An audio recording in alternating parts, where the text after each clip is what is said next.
বিসমিল্লাহির রহমানির রহিম। বাংলাদেশে সর্বপ্রথম যে কয়টি দল বাংলাদেশে আছে সবাই একটা কথা ছিল, তারুণ্যের ভোট ধানের শীষ হোক। তা আমি তারুণ্যের কোঠায় পড়ে গেছি। সারা বাংলাদেশে যতটা বিএনপি কমিটি আছে সর্বকনিষ্ঠ থানা কমিটির সভাপতি আমি 7টা 2 মিনিট 55 সেকেন্ডে ভোট দিচ্ছি। 7:30 7:32 মিনিট 55 সেকেন্ডে আমি প্রথম ভোটটা দিয়েছি।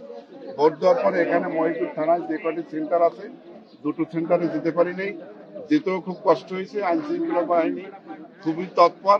আমি হেঁটে গেছি, ভ্যানে গেছি, সব সেন্টার ঘোরাফেরা করেছি।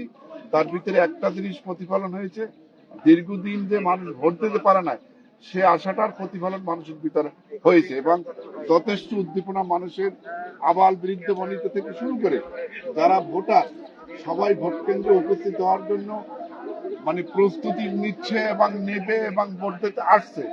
আমি লক্ষ্য করেছি যথেষ্ট বয়স্ক মানুষ আর একজন সহানুপন্ন হয়ে এবং ভিতরে পর্যন্ত যেতে পারে না, তারপরও সেই লোকটা ভোট দেওয়ার জন্য আগ্রহী এবং সে ভোট দিয়েছে।